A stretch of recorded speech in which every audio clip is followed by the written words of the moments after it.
Hello my friends. My name is Bot Mathematician, and this is Holomancer. We are very glad to see you all again, in the Gurubashi arena. Initially, we wanted to prepare a list of 5 new powerful decks for you, but we did not find enough new decks and archetypes in the meta game. Although the balance of power has changed, players prefer to play with old and proven decks, sometimes adding several new cards to them. This was even happening in the first few days of the release, when the game should have been demonstrating new diversity. We decided to analyze the situation. To do this, we followed the meta for almost 2 weeks, studied meta sources, and took an analysis of decks from ViciousSyndicate.com. On this basis, we prepared a list of the most popular decks. Let us share with you our findings. What? Let's start with a short look at the popularity of classes in the metagame.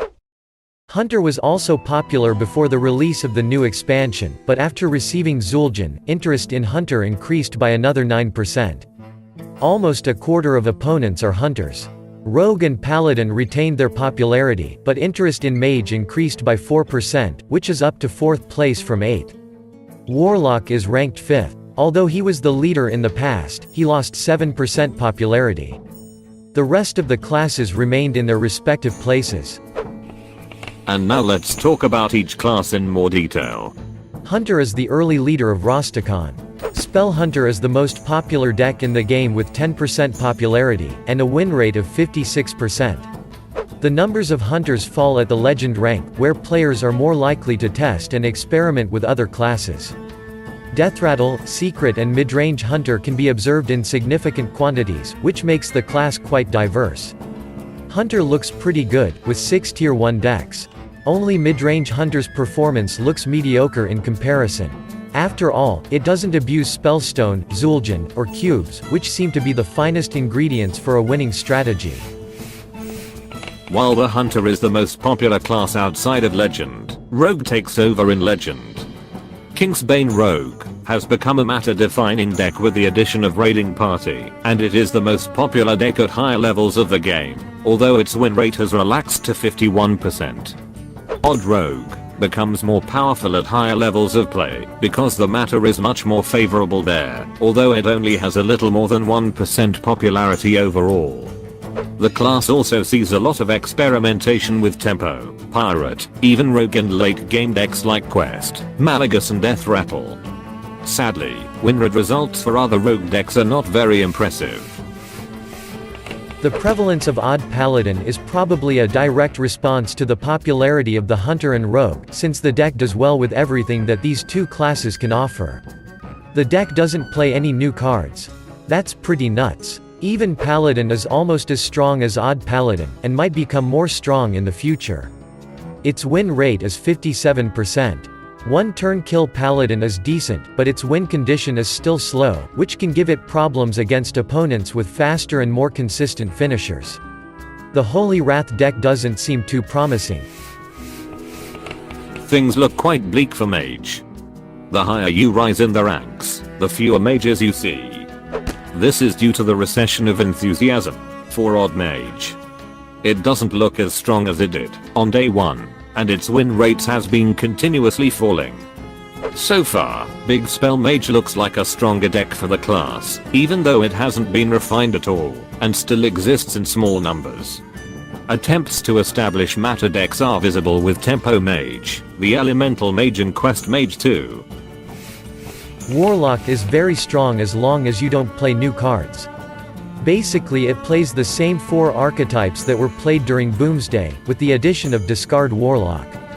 Zoo and Control Warlock demonstrate a relatively large variety of builds that experiment with new cards, which is why it's performing so poorly. Even and Cube Warlock are exact replicas of their Boomsday forms.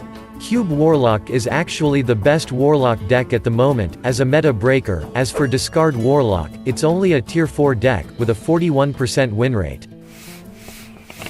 The higher you go, the more druids you meet.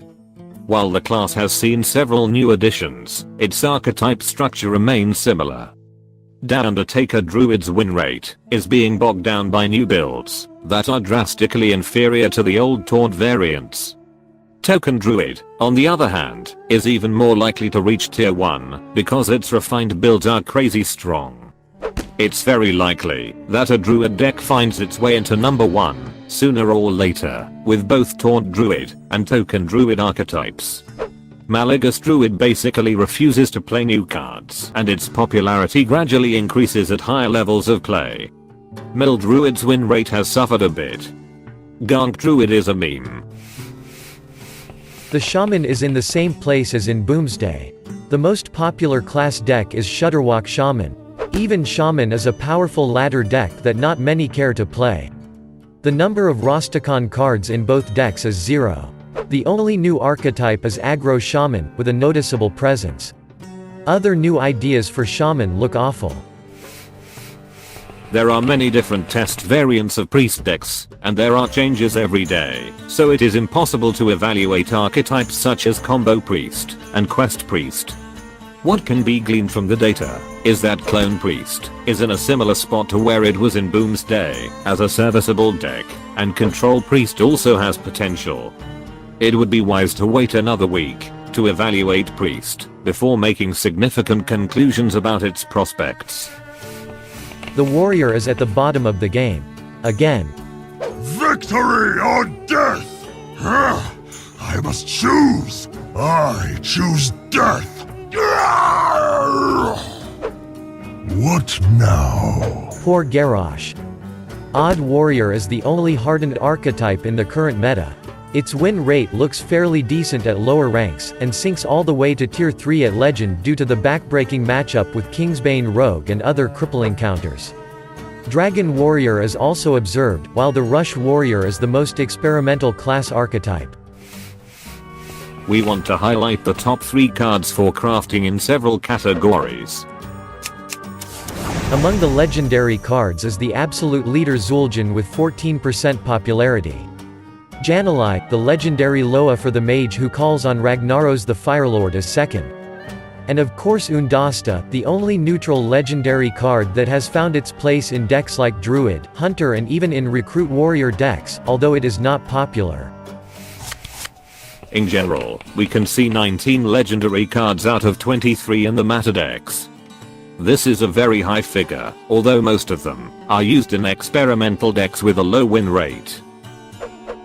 Among the epic cards, you should pay attention to Blast Wave, a versatile and powerful mage spell. Smolderthorn Lancer and Crowd Roaster too, but only if you like to play with dragons. During these first 2 weeks, players demonstrate complete indifference to the spirit cards. The most popular one, Spirit of the Tiger, has only 2% popularity, while others have less than 2%. I want to say a few words about Rumble Run. Single player content is very important for me, and this is a very fun part of the game. Unfortunately, this time the fun did not happen for me. There is no story, interesting dialogues, empathy for the main character, and most importantly, what we have gotten is completely imbalanced. I don't want to go to the arena the second time. What are your impressions? Do you enjoy the Rumble Run? We created a YouTube poll. Find the button on the screen. Please vote and share your opinions in the comments. Summarizing all the above, in general, 61 cards out of 135 are used in meta decks during this time, which is less than 13% of all cards. This is an extremely small figure for the new set at release. Every day this indicator is getting smaller. Rastakhan's Rumble might be the least impactful set of cards we've ever seen. It can be concluded that the new sets of the Year of the Raven have too little impact on the game, and the new cards and mechanics are not very interesting to the players. In total, Rastakhan Boomsday and the Witch would cover only 27% of all other cards. This indicator is even less than the indicator of classic and basic cards. And this means that after 4 months, when we lose all sets from the Mammoth Year, boring Hearthstone awaits us. We will be forced to use those mechanics that are now considered to be ineffective or not interesting. I think that Blizzard is already considering the possibility of nerfs if the situation does not change by itself and fundamentally new decks and archetypes do not appear. Unfortunately, we must admit that it is a failure. What exactly went wrong this year? Perhaps Ben Brode leaving the company, as well as other developers, or perhaps it is the lack of new ideas and competition. Is it just a coincidence? What do you think about this? We urge you to debate in the comments. Alright, that's all for today. Thank you for being with us. And special thanks to Chris for text editing. We will meet in new videos. Good luck.